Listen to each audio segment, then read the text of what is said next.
This is Charles. And this is David. You are listening to Blight Makes Right, the original Legion of Everblight podcast. Now, you've probably noticed David does not look like Emmanuel. I know it's weird. There's some hair on the Blight Makes Right podcast. It's a little different, but it's always good to have David on the show. It's been a while. Man, I kind of regret that we didn't get a good chance to talk to you after was it War Games Con that you rocked at? Yeah, local Texas con. Love going up to Austin. They always put on a good show. And it's probably my favorite con of the year because it's a 2-hour drive as opposed to a 5-hour flight. Yeah, that seems reasonable. What did you bring to War Games Con? Well, I brought 4 separate lists. I decided I wanted to try some new stuff out. Okay. So we just was this going to be post-Oblivion rules or pre-Oblivion? Post-Oblivion. It was post-Oblivion. That's what I thought. So I got to see some new stuff. So I brought the first event was my traditional Thagrosh 1 list, which pre-Oblivion was triple Moormongers, Golab, Blightbringer, seasoned to taste. But with Oblivion, I was able to get a few more free points and swap one of the units of Warmongers out for a full unit of Chosen. Nice. Yeah. Oh, I love the new list. It plays incredibly. Those Chosen really make the list sing. So do you basically end up with like Warmongers with Gorag, then one full unit of Warmongers, then the unit of Chosen, you got Blightbringer and Golab, and then,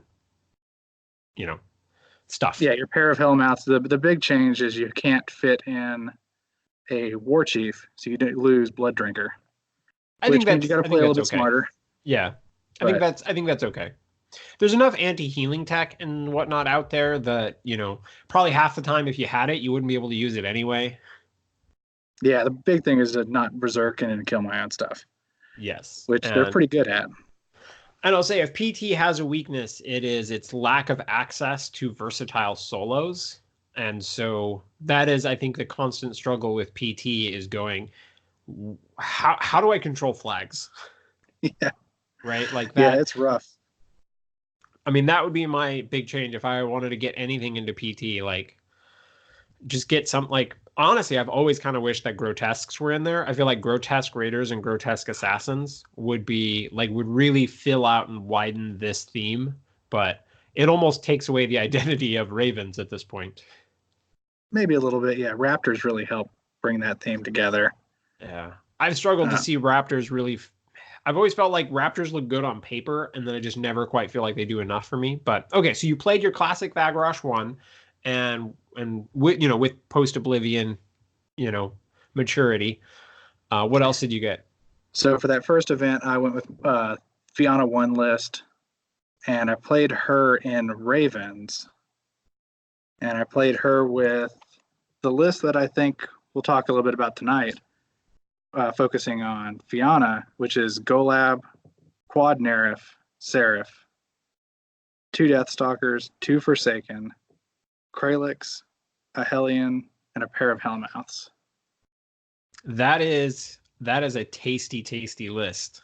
That brings just about everything that you want. Obviously, you'd probably love to have that second Hellion in there, but I feel like getting Kralix for at least some sort of defense fix, attack fixing, does feel pretty important. That's his job, and it's huge. Yeah. I would really like if Ravens had Shepherds, which currently I think is the only huge downside to the theme, particularly with Fyanna, but we'll do it with what we can. Yeah, something to control, expand her control area. But, one of the plus sides is, depending on where you want to put that Sorceress and Hellion, you could set it up so it's like a Nerif can charge into control, right? Yep. How often did you feel like the Deathstalkers specifically set up finisher for Golab? It happened once on an Ancestral Guardian, and I loved it. You're like, so that one time was perfect. It was everything I needed it to be. There's sometimes with finisher where somehow you will charge in and then the first attack will do no damage. And you're just like, what? And it's super sad. Yeah. Okay. All right. So you played Fyanna 2 and you played some Thagrosh 1, but you said you brought 2 other lists as well. Yeah, for Masters, I decided to change it up a little bit, and I played a Animag list with Ooh. double chosen, one unit of Rot Wings, one unit of Warmongers, Blightbringer Golab. And I just wanted to play something a little bit different. I Hmm. really wanted to see if she played into Grimkin as well as I thought that she did. And she does. She plays into the clocks really well. Yeah. Um, I think Animag is primed. We talked about it a little bit last episode. And I mean, Jake has said it too. It does feel like Animag is primed for a bit of comeback because the meta is still not too heavy into guns, and the sort of things that target her have kind of drifted out a little bit. And her Grievous Wounds tech seems real good. yeah, and she runs double chosen better than most. And I think the chosen are in a good spot right now.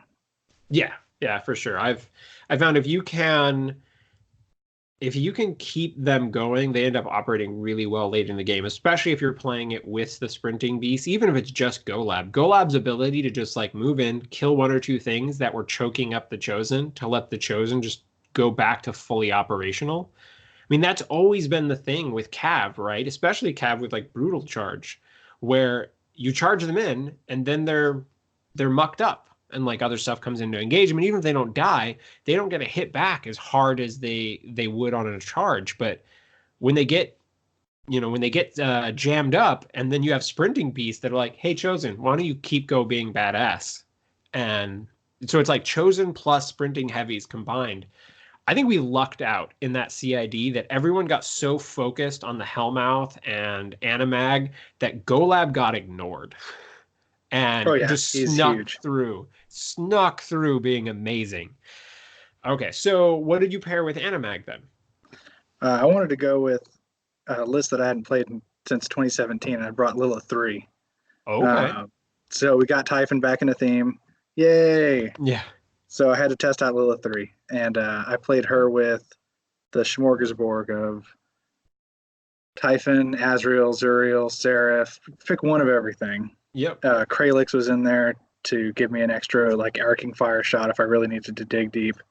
And I wanted to see if she'd hang in Steamroller nowadays.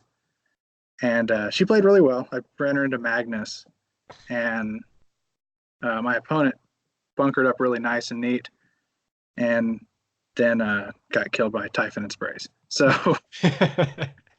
I kind of diced him.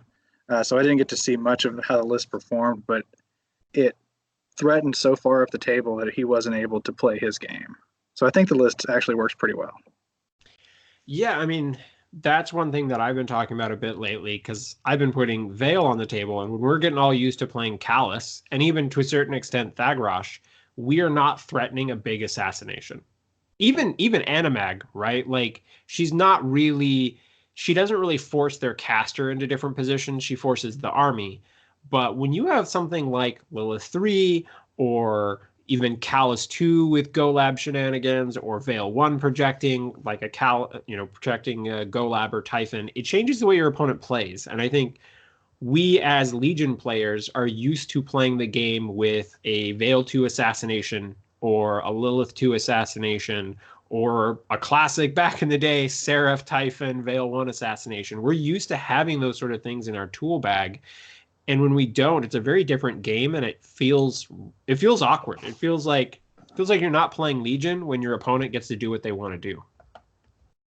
Yeah, I miss the ability to control your opponent by threatening their caster, and a lot of our lists don't have that. It's one of the things that Fyanna can kind of threaten by when she feats, she can be so far up the table that sometimes their caster can't get out of the way.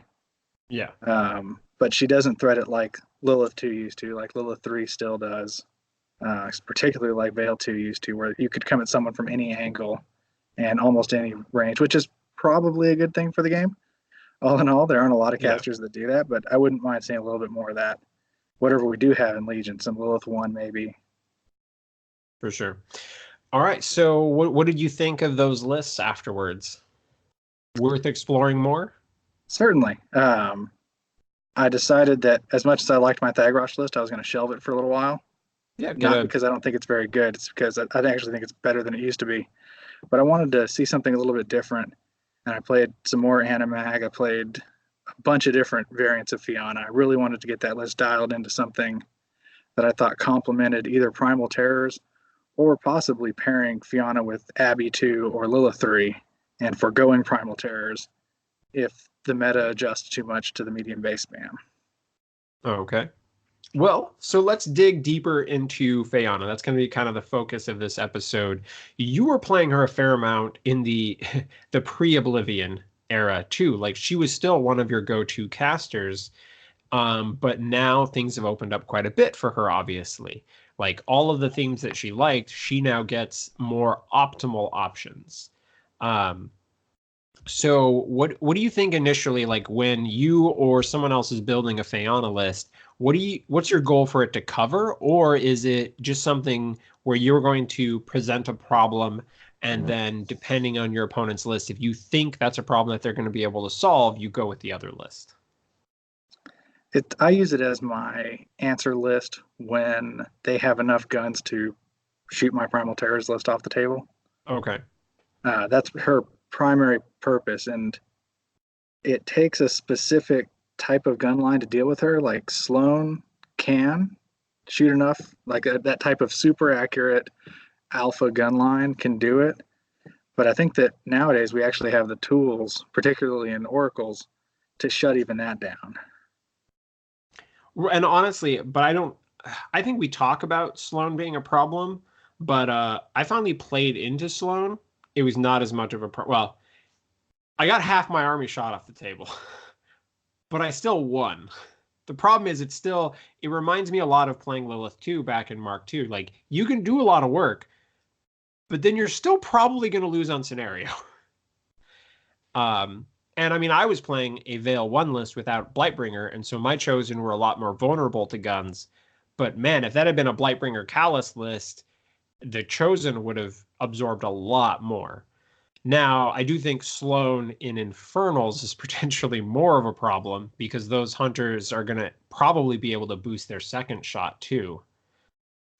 So I mean that changes things. But Signar Sloan, I don't think it's the top of the gun line food chain. So I don't think that you have to cover like yes, hers is super accurate and can probably shoot Fayana, but I don't think you need to cover that with Fayana. You don't necessarily, but that's the kind of list that could handle Fiona. But when you go into, say, a Crucible Guard list, well, now they aren't hyper accurate. So when you're only dealing with either unboosted to hit sprays or signs importance to hit sprays, they can't hit that defense 17 on average. And you're going to Yeah. get an amazing alpha on the turn after you feed against Silvestro. So Yeah, I long as mean, you I don't. don't Do they? overexpose to those halves. Do you feel like they? I mean, I feel like they're not going to feet into your feet. Yeah, if Like they the don't feed into your feet, then you get to eat up a bunch of halves and probably a battle engine. And then his feet isn't going to do nearly as much. If you can spread out enough and start taking the table, you'll probably get that one on scenario. That was how I've played it the few times I've played into it. yeah, and I mean that seems. I mean, at the very least, Crucible Guard is a matchup that concerns a lot of players. But it feels like the double battle engine list is going to struggle into Thayana. Yeah. Exactly. I mean, obviously, if we get one of the spread out scenarios, I'm forgetting their names off the top of my head. But now with some of the scenarios and how wide they can be, like I feel like the Crucible Guard list is going to be able to handle something like King of the Hill better than Fayana, and maybe Anarchy could also be a problem. It can Those be, and that's two, her Achilles heel, I think, is the wide scenario, particularly if you're playing without shepherds. right? And yeah, maybe King of the Hill to a little less because she is going to get fair, like she can be pretty far up the board. And so you're probably going to be able to contest both zones. But Anarchy seems like it could be a real problem for her because she's going to really struggle to control those wide out circles. So that could be And interesting. But obviously, we're talking about one scenario and one matchup. The odds of both crisscrossing are extremely low. I mean, even if you look at the WTC, Crucible Guard was not well played. So what else beyond Crucible Guard are you thinking that Fyanna is gearing towards? I've tried it into Scorn a few times, playing it into the Zal2 Immortal spam. Trying to find a different answer to Thagros because he's kind of real grindy, and depending on the scenario, because he doesn't have the solos and Primal Terrors to really score efficiently, Yeah. I find that he kind of falls off sometimes. So I wanted to find a different answer into that kind of a matchup. And it's been hit or miss, but I think it's more, I think the list has everything needed to play into that. It's just going to be a very hard game for the Legion player to play it right, and I haven't played it right yet. Okay. Yeah, I mean that makes sense. Obviously, you have Deathstalkers in there. Deathstalkers are great into the Exalted matchup, right? And then you're not giving Makita a ton of, things to chew through. So you're not really weakening yourself to really any of the scored matchups. I guess the big question is it enough shooting protection to handle like Rasheth and Double Turtles? Because I mean, he still can feat and give you -2, so from 17 down to 15, and then the Turtles, get +2 attack versus large bases, so they end up going from 5 to 7, so they're needing 8s. If they can aim, they're going to need 6s. That still feels like they shoot a couple heavies off the table. It really does a lot of work. And in 2017, when I was playing the Double Throne version of the list a ton, that was the matchup that bothered me the most, was Rasheth, Turtles, particularly in Winds of Death whenever they added in that unit of Venator Reavers, because the double taps on those were causing an insane amount of damage. And that's where I think the Ravens list kind of falls off. So if I really want to gear for that anti-shooting matchup, I'll play it in Oracles, where now we can do double Valkyries, and that changes it entirely. Yeah, double Valkyries seems pretty huge. I mean, I think Valkyries get less credit than they deserve for being like, even if you don't actually need shield guards, having 2 little 3-man units with gang, like, they're gonna do work. And 2 attacks each, like, they are a no joke unit. Well, and I mean, if you're building the rest of the list to be beast heavy, it actually gives you 2 unit packages that even if just one is left, they can control zones for you. Yep, or if you need to spread out, you've got the extra ones there. I think it's a solid package. So what else goes in the Oracles list if you're doing this kind of like double Valkyries with Fyanna? Well, it's still going to be the same kind of core package with Fyanna, which is a bunch of nerfs. And Yeah. I always play her with a Seraph. I like the versatility it adds. It adds a hit buff. With Forest and stuff in the center of the table, that you can really control it with Slipstream. So I start off with a trio of nerfs, a Seraph, and then because we don't have any like A tier characters in Oracles, Proteus isn't bad with her, but I go with an Angel just to give me that one beast that has reach. It gives me a little bit of infantry clearing with Overtake. I mean, Mat 6 isn't great. They all have Overtake in that list. Well, with reach, though. Yeah. So it gives me the heavy with reach. And I really like having one Angel. I've talked with a couple of people about, do you really want the Angel in that theme? And I think it's worth having one. I'd really like to have 2, but 17 points is a lot. Well, as much as I do think the Angelius is overcosted right now, I think the number of scenarios that Angelius can be very impactful in has increased with the new scenario package. And this is something that I was thinking about, not necessarily with Fyanna, but like I'm all in the Veil 1 mindset, so I'm going to bring that up a lot. But when I look at some of the scenarios, like 1, if you're playing into Recon 2, when someone's towing the zone, there's a relatively small area where they're going to chill at. And if you're like, okay, I have to focus my effort on clearing this side, and then the angel can help you clear out some stuff on the other side. And then the angel also changes how people play. Like if they are thinking about the Angelius repulse, they will often stick things right behind the things to try to like make it so the Angelius has to go further to be able to repulse everything away. Now, mind you, people aren't used to this. This is Mark II tech. Like this is the way that people were playing late in Mark II when refuging angels were all the rage, right? But that also gives you more things in threat range, and you have a variety of tools to potentially get at those things. So I mean, so Recon 2 definitely comes to mind. Like that back of those rectangular zones, usually people try to stick things just into those corners and just try to like force you to bring as much forward as possible, and then the angel can repulse those things out. But also bunkers. Like there's only so much stuff that people can throw out right in the middle of the board that they're willing to risk.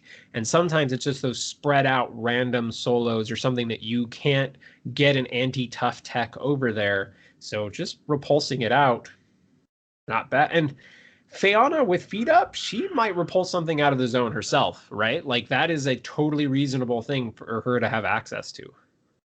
Yeah, she can position up so far up the field, and she's so fast that if you're going for that, turn 3 win, she can be your win condition by pushing something with a repulse.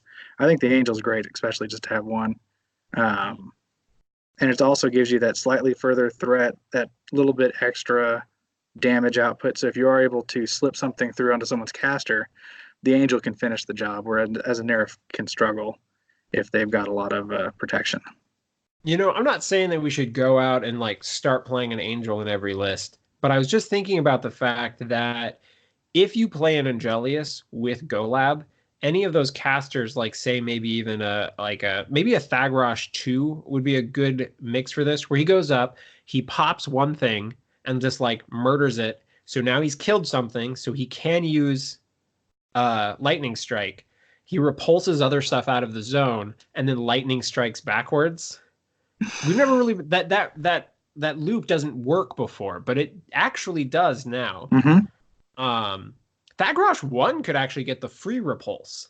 Like he could spend 0, repulse stuff away, and then lightning strike backwards. It's something to think about. Yeah, I don't know. It's worth considering, and I have always liked the fact that if somebody kills an Angelius with Thagrosh, you can feed the Angelius back into play, walk the Angelius, and still repulse. Yep. So I still think the Angelius is overcosted, but there's arguments for its inclusion. It could work. Okay. So so you're doing 3 Nerfs, Seraph and Angelius? Seraph Angel. Okay. Which the reason that there's so few heavies is that I'm running a throne, which Oracles is the only way we can play it. And I think that Fyanna, I think I've talked about this before, that Fyanna plays the throne fairly well. It's Mat 7, which she needs help in the Mat department. Yep. It's Magic 7. It brings another Mat debuff or another defense debuff if you need it. And it threats far. And it's just a good piece to have with her. It can operate outside of her control area. Exactly. And it uses no fury. So you don't have to worry about that extra heavy eating into your fury management. So the anti-shooting list that I have has 1 throne in it, a Hellion, a pair of Forsaken, 3 Shepherds, a Spell Martyr, and then a pair of Valkyries, all 6 of them. So you can, with this list, it's not, especially if you're going into a gun line, you can't spread out. The throne's probably going to get shot up quite a bit, but you can move into the center of the table with a lot of shield guards, threaten that gun line, and then if you're able to do enough damage post feet turn, particularly if you're able to kill a turtle or 2, that list just falls apart. And with Fury and an Angel, you can get a lot done. I need to play it again. I haven't played it since before I could run a pair of Valkyries, but I feel like it's not too bad into that type of Risheth gunline. Well, and let's also, I think one of the subtle things about this list that someone may overlook is Fyanna getting to cast her spells for free the first turn and have them start in play means she could run turn one. Like she could dump and run and really be pushing that threat up the board. And I think that's something that I don't think I think if you just look down at the list and you're like oracles, it's kind of meh. Like that's a scary thing for someone like Fyanna to be able to do.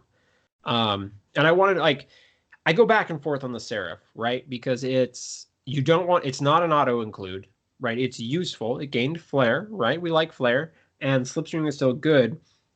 But especially with the sprinting beasts, the ability to have something completely behind a forest and then slipstream it into the forest so it can charge to the other side is really significant with the way some of these tables have been set up. Or just be able to slipstream it from like slightly, completely behind a house to like just out the outside. I have nerfed casters that way for sure. Like, or even if you just slipstream it far enough, it can see something next to a caster. You might still be able to kill them. So Yeah, the slipstream for me is too crucial. It's definitely not an auto include if you wanted to build a pure attrition kind of grindy nerf spam, which I think that like Thagros 2 could do really well. But yeah. with Fyanna, she really wants to have the game in hand by turn 2. And I think that the slipstream gets you the threat ranges that are necessary and the tricks around houses and all that kind of stuff. I think it's worth it. Yeah, I mean it's every once in a while the Seraph will roll 3 attacks and you're like, this guy's a beast. And then other times it like rolls 1 attack and it like misses a boosted 9 and you're like, screw this beast. Mm-hmm. It's I don't know. I mean I'm currently running the Seraph with Veil and liking it, but Insight makes almost anything useful. I'm like when my Harrier's Mat 7 POW 12, I'm like, wow, this is a great little Harrier back here. So that skews things. But okay, so I like this overall, but you have been building this in like everything. Like you have been trying Fyanna in just about everything. So what else? What else are you potentially considering there? Well, in this theme, if you don't want to go uh, double Valkyries, you just want to play Thrones because Thrones chew up Immortals, and as long as they're not being charged by Supreme Guardians, they're actually fairly survivable in that theme. Okay. Um, you can drop both Valks and go double Throne, and I think that list still has chops in the current scenario packet again because it allows you to spread out a little bit. So Yep. that's a And I fun mean, variation. Fury still does a lot of work on a throne. Yeah, Mat 7 and then POW 19 chain weapon. I mean, on average dice, you're putting 30 damage in on an arm 18 heavy, as long as you can get the charge off. Yep. I like them. I think that they're solid, and they're only 16 points. They're really not a huge investment for something that has 36 hit points at armor 20, which Legion doesn't have a lot of really tanky models that are cheap, and that's one of them. Yeah, that definitely gets. It's definitely above the level of normal Legion tankiness. So I can certainly understand that. All right. So what did you have in mind for her in Children of the Dragon? So we get Typhon, and Typhon with Admo seems fun. I remember those days Yep. Yep. fondly. Um, and Typhon with Fury seems fun. That seems like we can get some work done. Don't mind So that either. I figured why not? Let's I'm gonna try to start playing her in Children. It also gets you the other awesome heavies in that theme, which I'm not sure that she takes a lot of advantage because Fury doesn't add to strength. So Yeah. Azrael's Throne Spear isn't going to get any better. But you got plenty of other targets to put it in there. And I think that she can get a lot of work done there. Azrael's still a great Admo target. Like that's a durable heavy that can't be knocked down. Yeah, his defensive stats are great. And his Animus is surprisingly useful with Judicators and uh, the Galleon clone. I'm blanking on the name. Blockader. Blockader Yeah. coming around. Like all these big sprays, just walking up there and saying, hey, I'm fire immune. Yeah. Hit me with your purification, buddy. Well, he doesn't even need the Animus for that. Like he is just straight up immune to fire. So Yeah, and it lets your caster be immune to fire, which is no joke. yeah, and it's definitely worth considering. It's like It's hard to say. I don't have a ton of Azrael experience with me. I'm not the Emmanuel Thunder Dunker who just endures himself some Azrael. But Azrael's a gorgeous model. Um, Now obviously like Zuriel's hard for me to justify because I love the Mat 8. So don't get me wrong. So maybe Mat 8 is something that we don't have almost across the board for her. So I think maybe her getting access to a Mat 8 heavy is worthwhile. And if it's something that you potentially want to play into Grimkin, your ability to roll damage and then decide where you want to hit the clock is pretty significant. Like that is worth mentioning. It is. And he does have fairly high defense, so he's going to combo with your feet pretty well. With Fury on him, he can put out some serious numbers. And being able to assault spray, then quick work spray means that he's versatile enough to go into a bunch of infantry, like just a random chaff screening unit. But he's really expensive. And when you start putting in all the character heavies into that theme, you start running out of points really fast. Oh yeah, for sure. So for her, I ended up going with just Typhon to be my big beater. Quartet of Nerfs this time with a Seraph. And then we're kind of going with the same support package that we always do: a Hellion, 3 Shepherds, 2 Forsaken, and then Kralix. And I like putting in the Valkyries into this list because you don't have a ton of other options for what you want. You could try to squeeze in a 5th Nerf, but I think that you're starting to run really low on points. You don't have any other units in this list. You're running low on Fury management. Well, So I mean, they could be ice witches. They could be ice witches, and I think that ice witches are perfectly fine in that. Also, it frees up an extra point. Yeah. But I I think ran one of the Valkyries and a Mist Speaker to yeah, I round think out that list. obviously the Mist Speaker helps you with the Gremlin swarms, right? Mhm. Like because it gives you straight up magic weapons. But I get real worried if I want to drop something because I'm so used to playing Amok now. If I'm going to drop something into Grimkin and Dreamer's one of the options, Enfeeble's a dick punch. And so, is there any consideration here of like dropping a Shepherd and going with Eilish? Or even like if you switch the Valkyries to Ice Switches, then the Misspeaker can be Eilish. Did that cross your mind? It did, but I was thinking if I'm going to play this list, I'm probably going to pair it with PT. So Okay. PT will be my Grimkin drop. And I like the Kralix Mist Speaker combo, giving him Eyeless Sight magic weapons with like he can chew up those gremlin swarms real nice. Oh, yeah, yeah, But yeah. Okay. it also Yeah. lets him ignore one of his problems with not having the ability to ignore stealth. So he gets eyeless sight magic weapons, can aim, shoot, and then just start tearing things up. Um, I haven't played a lot with Kralix, so that was not. What is he? Rat 7? yeah, he's base rat 7. Base rat Uh, 7. So if you get him far enough forward, he's rat. Aims to a 9. yeah, and then he's putting that defense debuff like we talked about. You really need that out there. So he's interesting. And the Mist Speaker I found, we talked about how Legion has a lack of solos that can sit on flags. Well, the Mist Speaker can just walk up, summon a vortex on top of him. Now he's using his prowl to be stealth. He has acceptable defensive stats. He can be your guy that camps that flag very effectively. I've always been impressed when I put the Mist Speaker on the table. He just rarely, makes the cut. But he gives you magic weapons. He gives you guidance, which we don't take enough recognition for how good guidance is because we have Yeah. out of sight on everything. But it's really good. Yeah, understandable. I mean, and it always gives you the option to give Fyanna Isle of Sight if you want it,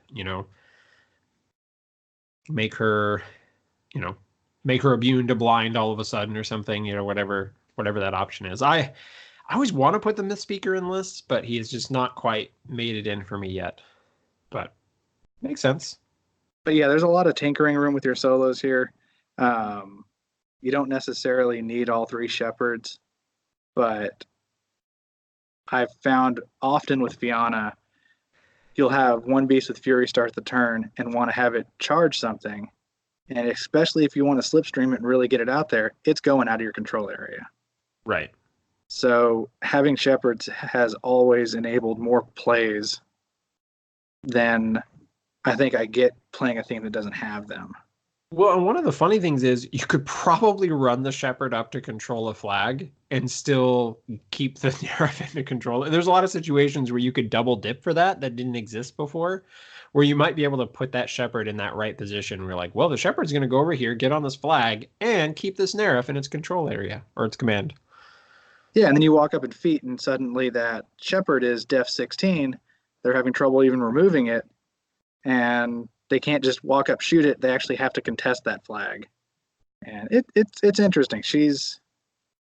I think that the shepherds add a lot to help the list really sing because you get the extra fury management, you get the solos that can run to places. They're very helpful, but you could cut them if you wanted to add like Eilish in there and stuff like that. Yeah, I mean, one interesting thing I think you could do with this, especially if you maintain three shepherds in the list, is if you didn't want the Valkyries and you paid for one or two of the Forsaken, you could get an Incubi bundle. And people will forget and they'll be like, all right, and then I'm going to shoot that shepherd. And you're like, well, you got a boost. It's armor, it's defense 16. And then they're like, all right, God, it's off that flag. And you're like, well, I'm going to replace it with this Incubi. Now the Incubi is defense 16 and on the flag. And you're like, well, fuck. Yep. As every Callous One player has found, that is an incredible feeling. Yes. But now that you can like do it well with a lot of casters, that gets really interesting. I think that's easily worth considering, even though you don't have a unit really in this list, right? But you have three shepherds, Kralix, and two Forsaken. That's right. That right there is six models that could potentially become Incubi, right? And honestly, in a fair amount of scenarios, they're going to die. Like you're going to get them killed, and you're going to get that extra solo out of there. And I think Incubi is one of the better. I think it's one of the better requisition options that we have, and I think it's something that a lot of players are overlooking. Yeah, especially if you can still fit in the Gobber bundle to take a Swamp Gobber Bellows crew. That's going to really help there too. Yeah. Just to have something else that can run, and when they kill it, it's still contesting the zone at least. Yeah, for sure. So let's go over. So you also built a PT list for her. What are you thinking for that at this point? Well, it's changed a bit. I took her last year in Primal Terrors running Double Chosen just as a delivery system. Run up my heavy battle group behind it, and play that game. And I think you can still play that game. I think it runs really well. Chosen with Iron Flesh are legit, means you don't need the Blightbringer as much. So just Well, your standard list, and Fury then Chosen are POW 17 on their impact attacks and POW 18 on their charges. yeah, that when it affecting the impact attacks is huge. And Yeah. I played a few versions of her in this with a Blightbringer just to see how that played out. And you get the Arm 21 Chosen, which are amazing. You get Golab with Admo, which is awesome in the feat. Um, I think that has an interesting. It's like the counterpoint to Animag, whereas Mhm. she's pure offense. Fyanna is a lot of defense because you get the feat and Admo on Golab. Yep. But lately, I've been trying to stick with the Nerif package with her. I want to play, even in Primal Terrors, I didn't want to run a Blightbringer this time. So I ran Golab, who's awesome with every caster you can play him with, four Nerifs, a Seraph, and then two Forsaken, two Spell Martyrs, because we don't have Shepherds in this list, and a Gobber Chef. And then unit wise, I was able to take a pair of Hellmouths and a full unit of Warmongers with Gorag. And they're in there both as an Iron Flesh unit, and they give you a hit buff. Gorag's hit buff is awesome, and with Iron Flesh, he's fairly resilient. You can get him up the field, particularly with the feet. Unit can have Pathfinder for a turn. I think that this list gives you kind of the little bit of a combination of Ravens and your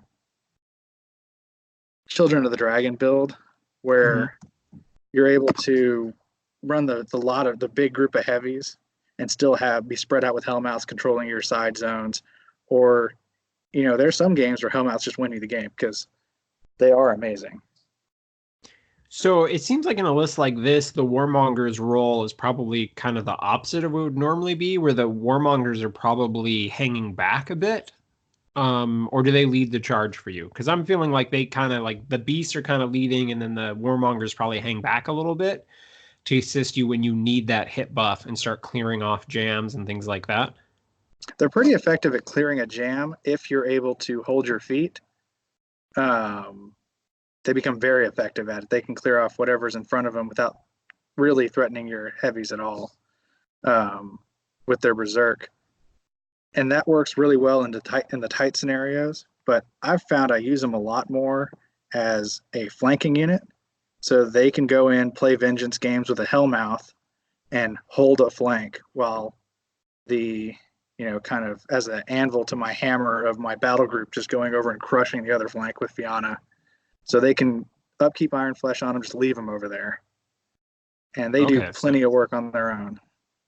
So you're thinking kind of like in one of those situations, like I'm going to look at the scenarios real quick, make sure I'm understanding you right. But say in a situation like say we're doing an invasion where you might just like let them and a Hellmouth like take that zone over there and just kind of like hang and like keep them from scoring over there. You don't necessarily have to take over that zone, but just minimal investment, because really you're only 13 points of your list in one upkeep plus 2 free models. Yeah. Is really like, so you got 13 points that's actually really difficult to remove when you're thinking about it. You're like unyielding plus no blast damage plus +2 armor plus a Hellmouth. Like there's all sorts of things over there. And vengeance, it's kind of an obnoxious thing to want to attack. Like who wants to attack vengeance units in a Hellmouth? And so you can kind of keep one zone kind of like, if you got to put something over there to tie them up, but they're kind of hit above their weight class. Yeah, and then if they're so fast with vengeance and no quarter that if Fyanna's kind of mid to right field and they're on the left, like an anarchy, if they're holding that left zone and turn 2 comes and you really need them in the middle, they can make it to the middle. You can feed on them, protect them, because whenever they get their defense 15 with the feet, that's usually way too much for people to actually move. And then they can push their way back to the left with vengeance. Again, their speed is just incredible because they get Pathfinder for that one turn. Well, and if you had them on your left in Anarchy, one of the things that they could do is they're actually pretty great at killing objectives. And so if people don't put enough pressure in the left zone, then eventually the warmongers are going to spike out and they're going to go blow up the objective. Yeah, you get 2 or 3 of them over there. And if Fyanna's coming up, she can put Fury on him, and then you're really swinging for the fences. Yeah, I mean, honestly, probably 2 warmongers with Fury can either get the objective real low where it's not going to take much work to finish it off. Yeah. And then you might be able to finish it off with your Seraph. Yeah. Try to get some points out of that thing. Always love that. I think while we're talking about the Seraph, I think one of the key things with Seraph play is you need to know when that Seraph like runs to jam something up. Like there's been a lot of times where like, say you are playing against Menoth, right? And you're trying to hold up the shooting. There's sometimes there's that turn where you're like, I need that Judicator to not come over here. And so you might like run the Seraph up to engage it, and like we're going to put the Seraph right in front of it. It's going to get murdered. It might get one shot by that Judicator, but the Judicator can't move and kill it. Like he's got to get it out of the way. Yeah, late game having it just run at people, or even with its, it's so fast being able to apparition itself, and then if you slipstream it, it can make it anywhere you need to go.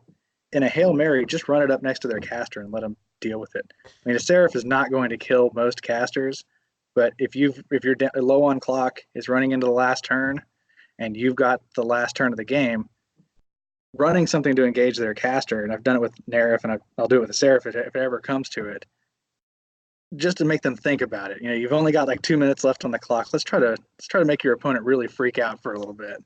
And Well, and if if you you have a list that has decent hit buffs like Gorag or something that isn't going to require a hit, you can apparition out, apply your hit buff, and then, try to close the game out. yeah. Well, one of the things if you stick admonition on it and you run up and jam something like a colossal, and if they just like, well, I'm gonna change facing to get both arms on you, you're like, "Broop," walk away. Yep, no more.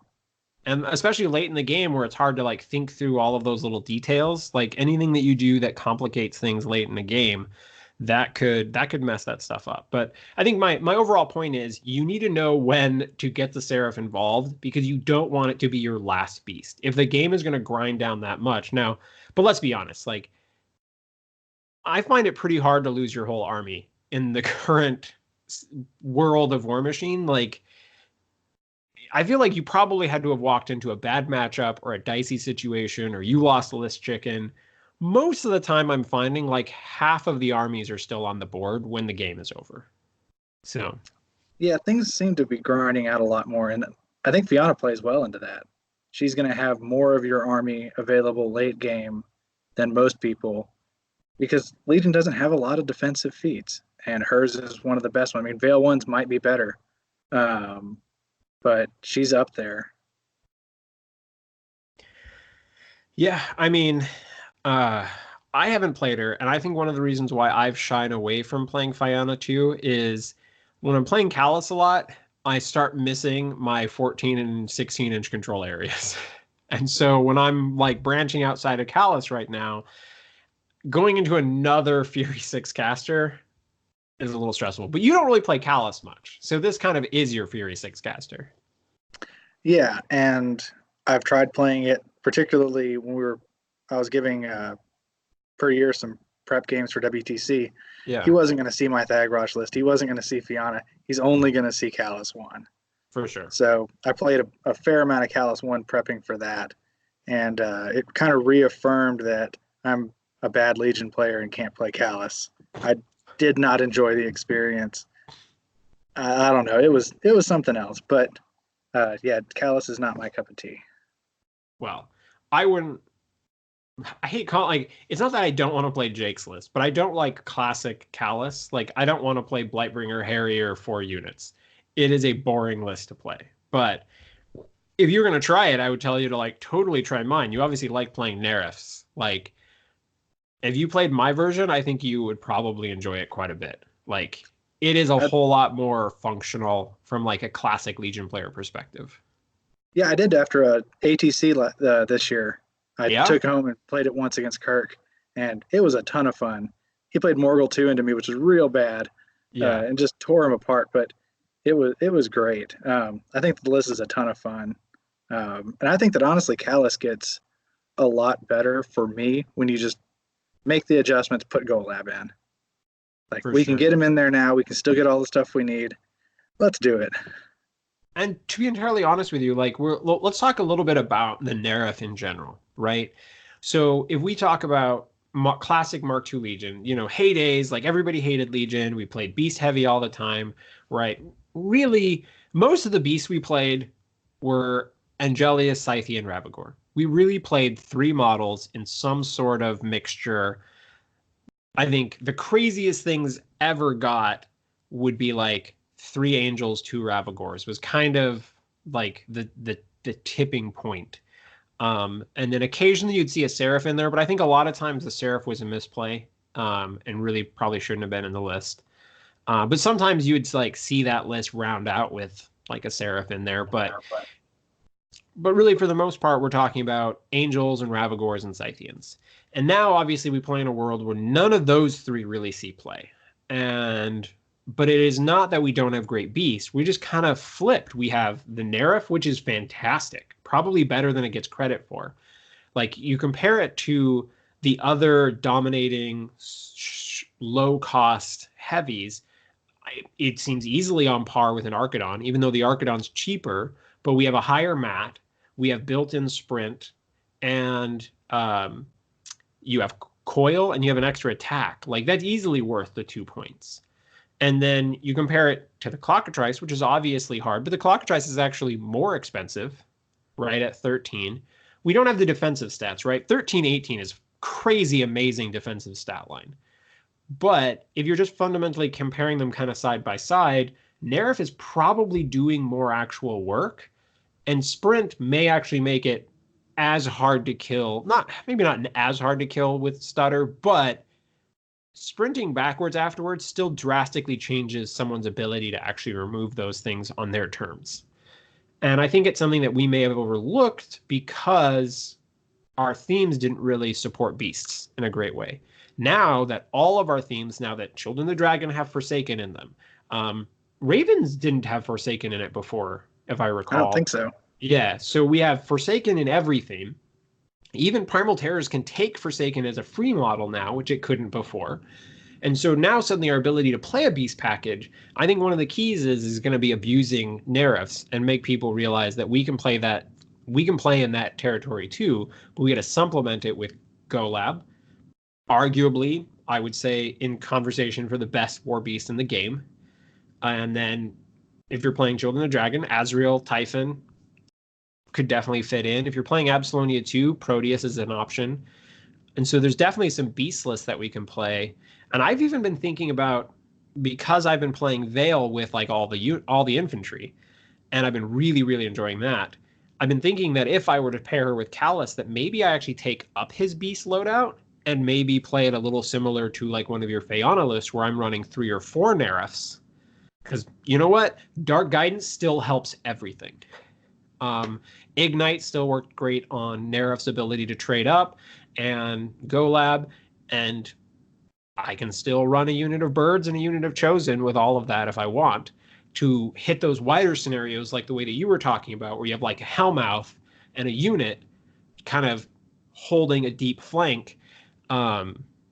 Callus could still do that too. So it's something that's been crossing my mind and I think worth exploring. And I think for us to break back onto the scene and take our position, making people fear Legion of Everblight again, I think part of that is going to be abusing the Nerf. I think PT is still a very important part of that. Chosen are great. Rotwings are great. I think Raven's ability is coming back even more. I think Grotesque Assassins and Deathstalkers in some of these scenarios with flags are really important. But I think this is kind of the trio I think we need to look at is if we're going to play Beast Heavy, I think we need to abuse the Nerf. I think we need that strong PT anchor, or at least rotating in and out, right? Like say if you're looking at your local meta, maybe PT plus Beast Heavy something 1 week, but then you could switch it up and like do Ravens and a BT, Anyway, there's things to play around with. I think it's all worth considering. So are you going to be at Warfare Weekend? Currently planning on it. I think this will be the first. My wife went with me to War Games Con, and we had a lot of fun there. So she might come with me this time. Oh, interesting. So, I have never met your waifu. Yeah, no, this will be the first time. So I'm hoping that we decide on doing that, but we may go to the Bahamas instead. So I may not make it to Warfare Weekend because she already went with me to one convention this year. Okay. Well, I assume if she's going to the Bahamas that you would be going with her. I will be going with her to the Bahamas. So that's our plan. But I hope to make it there. I'm excited about all the changes. And it's one of the best War Machine events of the year. So yeah, for sure. Well, last year at Warfare Weekend, I was following your LCQ run where you got all the way up to the finals, right? Yeah. Well, I hope to be representing Legion that way because obviously I'm not qualified for anything. I've barely played in anything this year. But I think, honestly, LCQ sounds super fun to me right now. Or it's just like, I'm going to get in like 7 to 8 almost back-to-back games against people that honestly probably want to win and want to qualify. But I'm going to probably get a variety of matchups and just get to throw my Legion at a bunch of stuff. So even if I don't get in, I'm going to get a lot of practice in and be all that much more prepared for LVO. Oh yeah, it was an amazing experience. I ran into first round of the LCQ last year, ran into Brad Park. Like that's a tough round 1 game. I mean, that could have been an invitational game and it was down to the wire. We had a great game. What was he playing? He was playing Crix. He played Asphyxious 1. Back then it was the Statixis theme. Okay. And I lucked out and got him in that game, and then we were lucky enough to have a game at Nova, and he played Asphyxious 1 again into my Primal Terrors list. But this time, the list had a bunch of trolls in it instead of Satixes because of the theme changes, and he just wiped the floor with me. Brad Park's a great player. So, like, in the LCQ, you never know what you're going to run into. Yeah, it's weird because it's a long, grindy tournament. So if you can handle that sort of back-to-back games, long days, if you handle that well, you can be advantaged. And yeah, it's a grind and it can be a Shark Tank, but also you got to keep in mind there's like 30 or 31 of the best players in the country who are not in that tournament. So you're not going to run into Brett Fogel. You're not going to run into JVM.